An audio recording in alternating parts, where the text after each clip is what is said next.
लोकसभा के चुनावी जंग में अब चाल, चरित्र और चेहरे दिखने लगे हैं। हार जीत की बिसातें बिछने लगी हैं। 195 उम्मीदवारों की लिस्ट जारी करके बीजेपी चुनावी रण में प्रचार की प्रक्रिया से 2 कदम आगे बढ़ चुकी है। तो पटना में जुटा विपक्ष महारैली के जरिए सत्ता पक्ष को ललकार कर 2 कदम आगे निकलने की कोशिश में है। बिहार से बंगाल तक, दिल्ली से लेकर यूपी तक हर जगह जिस तरह की तस्वीर निकलकर सामने आ रही है, एक दूसरे को शह और मात के इस खेल में पछाड़ने की कोशिशें और जुगत एनडीए और इंडिया की ओर से लगातार जारी है। दुनिया के विशालतम लोकतंत्र के सबसे लोकप्रिय प्रधानमंत्री श्री नरेंद्र मोदी जी का आगमन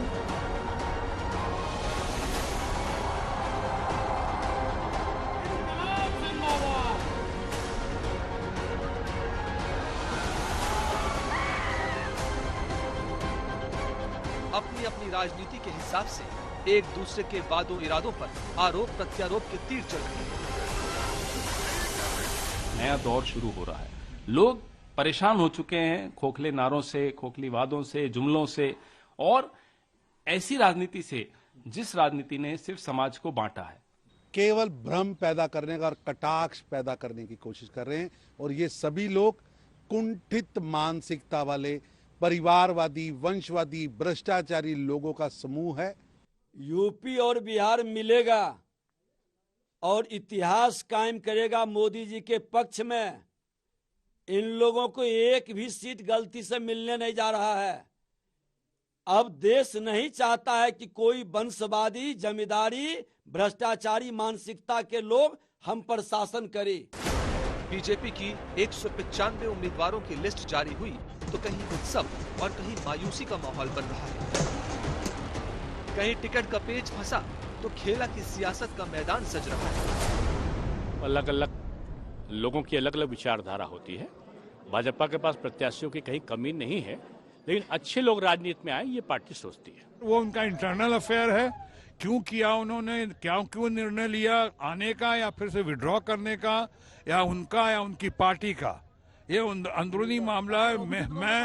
मैं समझता हूँ अच्छा लड़का है, अच्छा बच्चा है और मैं उसके खिलाफ कुछ नहीं बोलूंगा। मैं ऐसे भी किसी व्यक्ति विशेष के खिलाफ नहीं बोलता हूँ। चुनावी रण का कुरुक्षेत्र इन दिनों बिहार भी बना हुआ है। बयानों की गर्मी प्रचंड लू के थपेड़ों से पड़ रही है। लगातार बड़े नेताओं के दौरों ने चुनावी रणभेरी बजा दी है।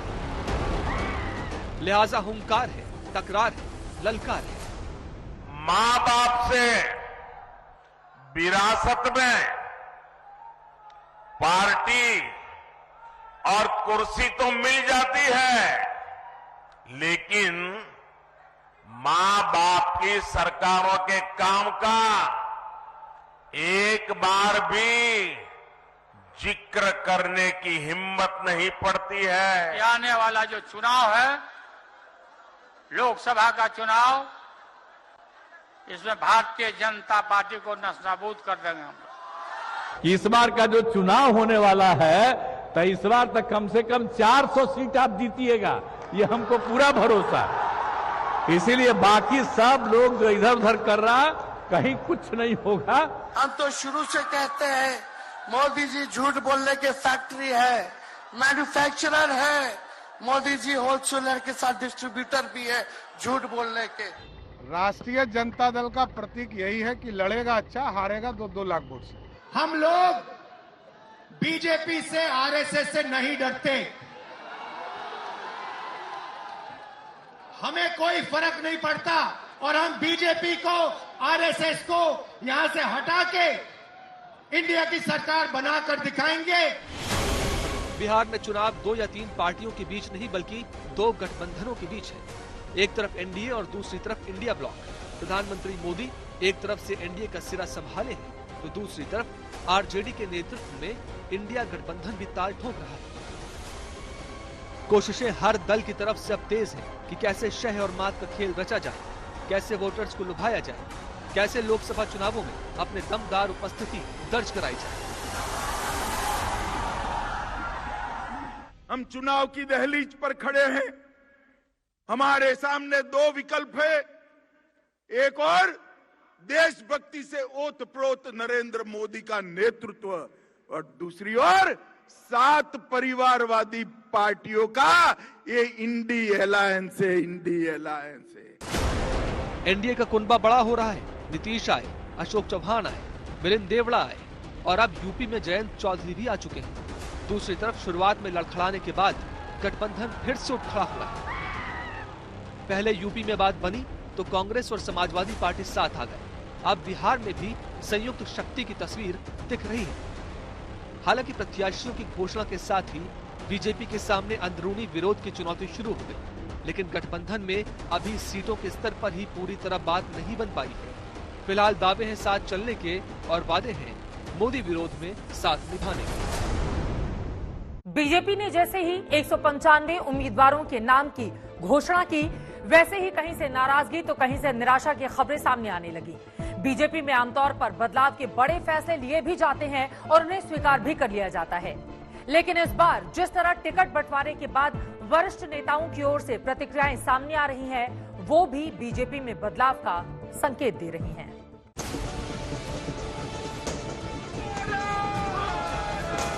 इधर दिल्ली में भारतीय जनता पार्टी के उम्मीदवारों का ऐलान हुआ और देश के अलग अलग हिस्सों से जश्न मनाने की तस्वीरें सामने आने लगी। कहीं लड्डुओं का कारखाना खुल गया तो कहीं आतिशबाजी होने लगी। बीजेपी उम्मीदवारों की पहली लिस्ट में यूं तो 33 मौजूदा सांसदों का टिकट कटा। 195 प्रत्याशियों के नाम में हर सूबे में थोड़ा बहुत बदलाव हुआ, लेकिन राजधानी दिल्ली के 5 प्रत्याशियों के नाम में सबसे बड़ा उलटफेर हुआ और इस उलटफेर ने बीजेपी के पुराने सांसदों को नाराज कर दिया। कार्यकर्ता हैं हम लोग, पार्टी में लोग आते हैं बाहर से, तो उनके लिए जब मेहमान घर में आता है तो नई चद्दर बिछाई जाती है। परिवार के लोग पुरानी पे सोते हैं, आज मेहमान आया है। दिल्ली में जिन सांसदों का टिकट कटा उसमें रमेश बिधूड़ी का नाम भी शामिल है, इसलिए रमेश बिधूड़ी नाराज है। लेकिन डॉक्टर हर्षवर्धन का टिकट कट जाएगा ये किसी को अंदाजा नहीं था। हर्षवर्धन बीजेपी के पुराने नेता हैं, दिल्ली से कई बार विधायक भी रह चुके हैं और सांसद भी, इसलिए उन्होंने फैसले का विरोध तो नहीं किया, लेकिन सोशल मीडिया पर सियासत से संन्यास लेने का ऐलान जरूर कर दिया।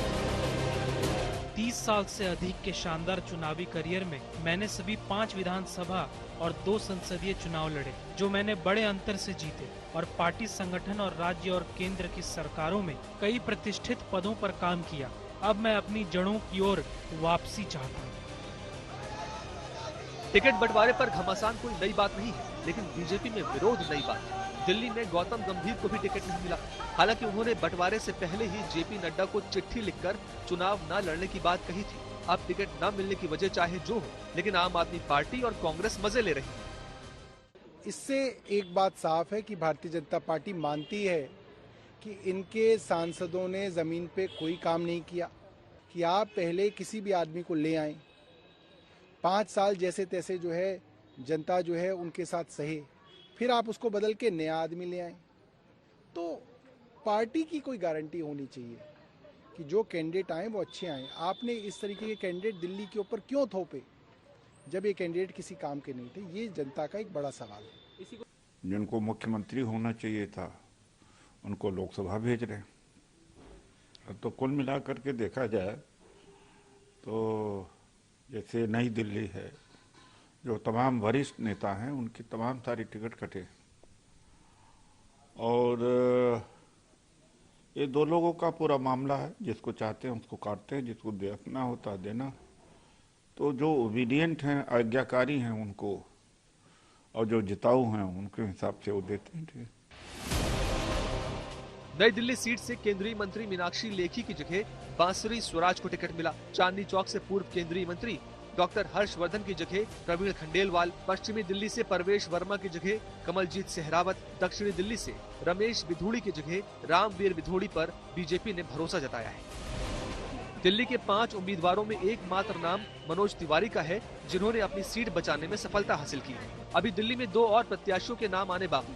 अब सवाल ये है कि क्या 2 सीटों पर भी नए चेहरों को मौका मिलेगा या मौजूदा सांसदों पर ही बीजेपी का भरोसा कायम रहेगा। हालांकि सबसे ज्यादा हैरानी तब हुई जब बंगाल के आसनसोल का सियासी बवाल सामने आया।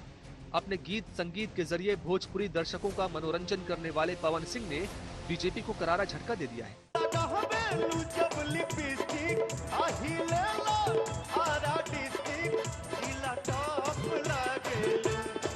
जिला टॉप बीजेपी ने लोकसभा चुनाव के लिए 195 प्रत्याशियों की अपनी पहली लिस्ट जारी की। इस लिस्ट में भोजपुरी स्टार पवन सिंह का भी नाम शामिल था।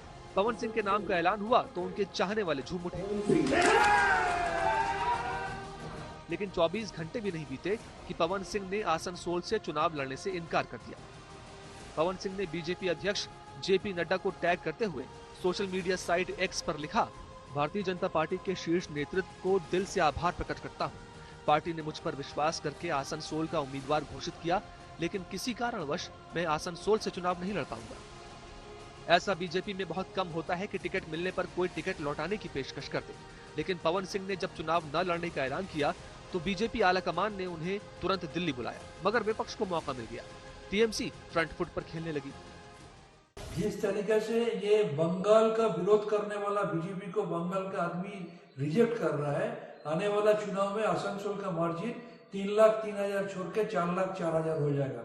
इसके लिए डर के मारे ये अपना पूंछ उठा के दौड़ के भाग गया।